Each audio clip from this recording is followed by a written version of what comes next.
Hello दोस्तों, स्वागत है आप सभी का स्टडी राइज यूट्यूब चैनल पर। तो जैसा कि आप सभी जानते हैं, हमारी यूपी टीजीटी पीजीटी राजनीति शास्त्र की क्लासेस चल रही हैं। ये है प्रैक्टिस सेट नंबर 60। जिसने 59 नहीं देखे हैं तो वो लोग प्लेलिस्ट में जाकर देख सकते हैं और अपनी तैयारी भी स्टार्ट कर सकते हैं। जिसने अभी तक तैयारी स्टार्ट नहीं की है तो एक बार आप प्लेलिस्ट जाकर ज़रूर देखें। वीडियो कम से कम 14 या 15 मिनट की वीडियो है, ज़्यादा बड़ी नहीं है, तो आप वहाँ से अपनी तैयारी भी स्टार्ट कर सकते हैं। तो चलिए फिर आज की वीडियो स्टार्ट करते हैं। और उससे पहले जो लोग चैनल पर पहली बार आए हैं, चैनल को पहली बार विजिट कर रहे हैं, तो चैनल को ज़रूर सब्सक्राइब करें, साथ ही साथ बेल आइकन को भी प्रेस कर लें, जिससे कि वीडियो की नोटिफिकेशन आप सभी के पास सबसे पहले पहुंच जाए। और इसके अलावा हमारी पीजीटी सोशियोलॉजी और यूपी टेट सुपर टेट की भी क्लासेस चल रही हैं। जो भी बच्चा इनकी तैयारी कर रहा है तो हमारे यूट्यूब चैनल से ज़रूर जुड़े। तो चलिए फिर देखो, तो आज का जो टॉपिक है ये है अंतर्राष्ट्रीय राजनीति के विभिन्न मुद्दे। इससे पहले हमने निर्वाचन प्रणाली वाला टॉपिक कंप्लीट किया था। तो इसमें देखिए, आज का जो पहला क्वेश्चन है ये है क्वेश्चन नंबर 1। यदि कोई हथियार नहीं होंगे तो कोई युद्ध नहीं होगा। यह धारणा किस पर आधारित है? सुरक्षा पर है, शक्ति का संतुलन, राष्ट्रवाद या फिर निशस्त्रीकरण? तो देखो, इसमें जो राइट आंसर है ये हो जाएगा ऑप्शन नंबर डी, निशस्त्रीकरण। यदि कोई हथियार नहीं होंगे तो कोई युद्ध नहीं होगा। यह अवधारणा निशस्त्रीकरण पर आधारित है। अच्छा, निशस्त्रीकरण क्या है? निशस्त्रीकरण का क्या अर्थ है? तो युद्ध की आशंका समाप्त करने हेतु सैनिक शक्ति कम और मौजूदा हथियारों में कमी व नियंत्रण करना ही क्या कहलाता है? निशस्त्रीकरण कहलाता है। तो इसका जो राइट आंसर है ये है ऑप्शन नंबर डी, इसमें राइट आंसर होगा। नेक्स्ट है क्वेश्चन नंबर 2। अंतर्राष्ट्रीय संबंधों में संतुलन या स्थिरता के विभिन्न तत्व के रूप में शक्ति संतुलन का वर्णन किसने किया? क्विंसी राइट ने, जॉर्ज श्वार्ज़ेनबर्गर ने, एन.जे. स्पाइकमैन ने या फिर लॉर्ड कॉस्लेरो ने? तो देखो, इसमें जो सही है ये है ऑप्शन नंबर बी, इसमें राइट आंसर होगा। अंतर्राष्ट्रीय संबंधों में संतुलन या स्थिरता के निश्चित तत्व के रूप में शक्ति संतुलन का वर्णन किया है, ये किया है जॉर्ज श्वार्ज़ेनबर्गर ने किया है। तो इसका देखो जो राइट आंसर है ये है ऑप्शन नंबर बी, इसमें राइट आंसर होगा। नेक्स्ट क्वेश्चन क्यों बढ़ते हैं, क्वेश्चन नंबर 3। सत्ता के लगभग बराबर वितरण के रूप में शक्ति का संतुलन शब्द का उपयोग किसने किया था? अर्नेस्ट वी हेस्ट ने, मॉर्गेनथाउ ने, पामर एवं पार्किंस ने या फिर ऑर्गेन्स्की ने? किसने किया है शक्ति का संतुलन शब्द का उपयोग? तो ये किया है ऑप्शन नंबर बी, मॉर्गेनथाउ ने किया है ना। तो सत्ता के लगभग बराबर वितरण के रूप में शक्ति का संतुलन यानी कि बैलेंस ऑफ पावर शब्द का उपयोग मॉर्गेनथाउ ने किया था। मॉर्गेनथाउ ने अंतर्राष्ट्रीय संबंधों के सिद्धांत और अंतर्राष्ट्रीय कानून के अध्ययन में योगदान दिया। और इनकी पुस्तक राष्ट्रों के बीच राजनीति यानी कि पॉलिटिक्स अमंग नेशंस बहुत ही प्रसिद्ध इनकी फेमस पुस्तक है मॉर्गेनथाउ की। नेक्स्ट क्वेश्चन क्यों बढ़ते हैं, क्वेश्चन नंबर 4। जॉर्ज और कोहेन ने राष्ट्रीय हित की व्याख्या के 3 तत्वों में निम्न में से किससे शामिल नहीं किया? भौतिक जीविता, स्वाधीनता, आर्थिक निर्वाह या फिर सुरक्षा? तो जॉर्ज और कोहेन ने राष्ट्रीय हित की व्याख्या के 3 तत्वों में एक तो है भौतिक जीविता, जिसको हम बोलते हैं फिजिकल सर्वाइवल, स्वाधीनता यानी कि लिबर्टी, और आर्थिक निर्वाह इकोनॉमिक सब्सटेंस को शामिल करते हुए इन्हें अलघुकरणीय राष्ट्रीय हित माना था। लेकिन जो सुरक्षा है यह इसमें शामिल नहीं थी। तो इसका राइट आंसर क्या है? ऑप्शन नंबर डी, इसमें राइट आंसर होगा। नेक्स्ट है क्वेश्चन नंबर 6। कौन सा सिद्धांत सभी के लिए एक और एक के लिए सभी पर आधारित है? अंतर्राष्ट्रीय नैतिकता, राष्ट्रीय हित, सामूहिक सुरक्षा या फिर शक्ति का संतुलन? तो क्वेश्चन नंबर 6 का राइट आंसर क्या होगा? ये हो जाएगा ऑप्शन नंबर सी, सामूहिक सुरक्षा। क्या हो जाएगा? ऑप्शन नंबर सी, सामूहिक सुरक्षा। तो अंतर्राष्ट्रीय शांति और सुरक्षा को बनाए रखने के लिए सामूहिक सुरक्षा सभी देशों के मध्य पारस्परिक सहयोग पर आधारित रणनीति है, जिसका उद्देश्य है कि किसी भी देश पर किया गया कोई आक्रमण सब पर आक्रमण माना जाएगा। आक्रमणकर्ता के खिलाफ सभी देश एकजुट होकर प्रतिकार करेंगे और इस प्रकार सामूहिक सुरक्षा का सिद्धांत सभी के लिए एक और एक के लिए सभी पर आधारित है। तो इसका जो सही आंसर है ये हो जाएगा ऑप्शन नंबर सी। नेक्स्ट है क्वेश्चन नंबर 7। कौन सा हित प्राथमिक और स्थायी दोनों हितों से उभर सकता है? परिवर्तनीय हित, समान हित, पूर्व पूरक हित या फिर विशिष्ट हित? तो कौन सा हित है जो कि प्राथमिक और स्थायी दोनों हितों से उभर सकता है? तो इसमें जो राइट आंसर है यह है ऑप्शन नंबर ए, परिवर्तनीय हित। एक निश्चित परिस्थितियों में राष्ट्रीय हित के लिए इसे महत्वपूर्ण माना जाता है। इस अर्थ में परिवर्तनीय हित प्राथमिक और स्थायी हित दोनों से अलग हो सकता है। ठीक है, ये परिवर्तनशील हित मुख्य रूप से व्यक्तित्व, सार्वजनिक राय, अनुभागीय हित, पक्षपातपूर्ण राजनीति और राजनीतिक और नैतिक लोकमार्ग जैसे कारणों से निर्धारित होते हैं। इसका राइट आंसर क्या हो जाएगा? ऑप्शन नंबर ए इसमें राइट आंसर हो जाएगा। नेक्स्ट है क्वेश्चन नंबर 8। निम्नलिखित में से किसे अंतर्राष्ट्रीय कानून का जन्मदाता माना जाता है? जीन बोंदा, ह्यूगो गोशियस, मैकियावेली या फिर उपयुक्त में से कोई नहीं? तो ये माना जाता है ह्यूगो गोशियस को, है ना। अंतर्राष्ट्रीय कानून का जन्मदाता ह्यूगो गोशियस को माना जाता है। अंतर्राष्ट्रीय कानून, जिसे हम राष्ट्रों के कानून के रूप में भी जाना जाता है, राष्ट्रों के बीच संबंधों में आमतौर पर स्वीकृति, मानदंडों और मानकों का समूह है। तो इसमें जो राइट आंसर है यह है ऑप्शन नंबर बी, इसमें राइट आंसर होगा। नेक्स्ट क्वेश्चन की बढ़ते हैं, क्वेश्चन नंबर 9। समत्व से असमत्व में निरंतर परिवर्तित होने वाला निम्न में से क्या है? शक्ति का संतुलन है, राष्ट्रीय हित है, गुट निरपेक्ष आंदोलन है या फिर शीत युद्ध है? तो 9 का जो राइट आंसर है यह है ऑप्शन नंबर ए, शक्ति का संतुलन है। सामान्य तौर पर शक्ति संतुलन को विभिन्न देशों के मध्य शक्ति की समानता के रूप में जाना जाता है। इसके अंतर्गत प्रत्येक अपने लक्ष्य की प्राप्ति के लिए अधिकतम शक्ति अर्जित करना चाहता है। इस प्रक्रिया में शक्ति संतुलन समत्व से असमत्व में निरंतर परिवर्तित होता रहता है। तो इसका जो राइट आंसर है ये क्या है? Option number A. नेक्स्ट है क्वेश्चन नंबर 10। सामूहिक सुरक्षा निम्न में से किससे अधिक व्यवस्थित है? शक्ति का संतुलन, राष्ट्रवाद, अंतर्राष्ट्रीय कानून या फिर निशस्त्रीकरण? तो सामूहिक सुरक्षा निम्न में से किससे अधिक व्यवस्थित है? ये हो जाएगा ऑप्शन नंबर ए, शक्ति का संतुलन से। तो सामूहिक सुरक्षा और शक्ति संतुलन दोनों ही शक्ति प्रबंधन के साधन हैं। ठीक है, तो इसमें जो राइट आंसर है यह ऑप्शन नंबर ए। नेक्स्ट है क्वेश्चन नंबर 11। उन लक्ष्यों और उद्देश्यों या साध्यों के बारे में दूसरों को समझाने की कला क्या है जो सुरक्षित होने के लिए वांछित है?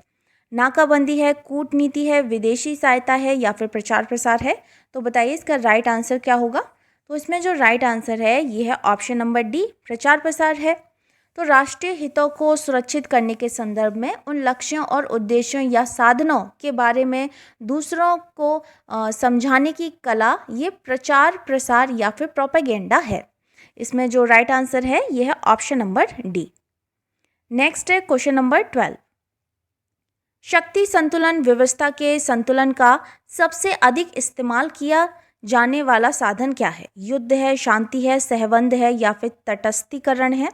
तो 12 का आंसर हो जाएगा ऑप्शन नंबर सी, सहबंध है। क्या है? ऑप्शन नंबर सी, सहबंध इसमें राइट आंसर होगा। नेक्स्ट क्वेश्चन क्यों बढ़ते हैं, क्वेश्चन नंबर 13। किस वर्ष रूस ने घोषणा की कि अब वह नाटो देशों में हथियारों को लक्षित नहीं करेगा? 1997 में, 1998 में, 1999 में या फिर 2000 में? तो किस वर्ष रूस ने घोषणा की कि अब वह नाटो देशों में हथियारों को लक्षित नहीं करेगा? तो ये है ऑप्शन नंबर ए, 1997 में।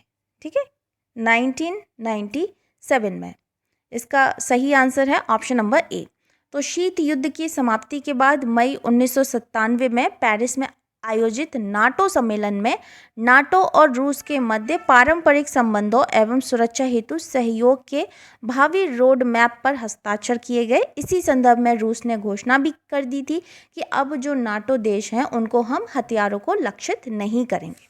तो इसका जो राइट आंसर है यह option number A. Next question के बढ़ते हैं, क्वेश्चन नंबर 14। निम्न में से किन देशों के मध्य फरक्का विवाद है? तो फरक्का विवाद किन देशों के मध्य है? भारत बांग्लादेश, भारत चीन, भारत मालदीव या फिर भारत नेपाल? तो किसके मध्य है? यह है ऑप्शन नंबर ए, भारत और बांग्लादेश के मध्य है। तो फरक्का विवाद भारत और बांग्लादेश के मध्य पानी के बंटवारे से संबंधित है ना? पानी के बंटवारे से संबंधित है। अच्छा, इसको थोड़ा और डिटेल में समझ लेते हैं। तो फरक्का बांध के द्वारा गंगा नदी के पानी को हुगली नदी के बहाव को बनाए रखने के लिए छोड़ दिया जाता है। कोलकाता बंदरगाह का संचालन हुगली नदी के जल स्तर पर निर्भर है। इस प्रक्रिया में बांग्लादेश में गंगा नदी जल का प्रवाह कम हो जाता है और वहाँ सूखे की समस्या उत्पन्न हो जाती है। ठीक है, तो ये विवाद किससे संबंधित है? तो ये है पानी के बंटवारे से संबंधित विवाद है। किस किस के बीच है? भारत और बांग्लादेश के बीच है। नेक्स्ट है क्वेश्चन नंबर 15। निम्न में से किस देश से भारत ने 1992 में पूर्ण कूटनीतिक संबंध स्थापित किया? ताइवान, दक्षिण कोरिया, दक्षिण अफ्रीका या फिर इजराइल? तो ये किया था ऑप्शन नंबर डी, इजराइल के साथ। 29 जनवरी 1992 को भारत के विदेश सचिव द्वारा इजराइल के साथ पूर्ण कूटनीतिक संबंध स्थापित करने के लिए भारत सरकार के निर्णय की घोषणा की गई थी। इसका right answer option number D. Next question number 16। इनमें से कौन अंतर्राष्ट्रीयतावाद में विश्वास रखता था? वुड्रो विल्सन, रूसो, बुल या फिर कार? तो कौन रखता था अंतर्राष्ट्रीयवाद में विश्वास? कौन रखता था? तो ये रखता था वुड्रो विल्सन रखता था। कौन रखता था? वुड्रो विल्सन रखता था। वुड्रो विल्सन अंतर्राष्ट्रीयतावाद में विश्वास करता था। तो इसमें जो राइट आंसर है ये क्या है? Option number A. नेक्स्ट है क्वेश्चन नंबर 17। यह किसने कहा है कि अंतर्राष्ट्रीयवाद का मार्ग राष्ट्रवाद से ही गुजरता है? F.L. शुमा ने, A.E. जिरमन ने, मार्टिन किंग्सले ने या फिर R.M. हंचिस ने या फिर R.M. हचिंस ने? तो किसने कहा है कि जो अंतर्राष्ट्रीयवाद का मार्ग है वह किससे? राष्ट्रवाद से ही गुजरता है। तो ये कहा है ऑप्शन नंबर बी, A.E. जिरमन ने कहा है। ठीक है, किसने कहा है? A.E. जिरमन ने कहा है। नेक्स्ट क्वेश्चन क्यों बढ़ते हैं? Question number 18। 1688 में हुई गौरवपूर्ण क्रांति का संबंध निम्न में से किस देश से था? फ्रांस से, अमेरिका से, जर्मनी से या फिर इंग्लैंड से? तो किससे था? तो ये था इंग्लैंड से, है ना। किससे था? इंग्लैंड से था। 1688 ईस्वी में हुई गौरवपूर्ण क्रांति का संबंध इंग्लैंड से था। इसमें जो राइट है ये है ऑप्शन नंबर डी। नेक्स्ट है क्वेश्चन नंबर 19। शक्ति संतुलन की स्थापना के लिए निम्नलिखित में से कौन सा साधन नहीं है? विभाजन तथा शासन की नीति, मध्यवर्ती राज्य, उदारीकरण की नीति या फिर हस्तक्षेप? तो किससे है? यह है ऑप्शन नंबर सी, उदारीकरण की नीति से है। किससे है? उदारीकरण की नीति से है। इसमें राइट है option number C. Next question के बढ़ते हैं क्वेश्चन नंबर 20।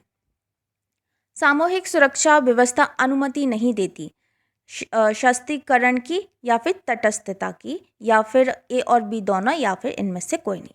तो क्या है? जो सामूहिक सुरक्षा है, सामूहिक सुरक्षा व्यवस्था, वह किसकी अनुमति नहीं देती है? तो ये देती है ऑप्शन नंबर बी, इसमें राइट आंसर होगा।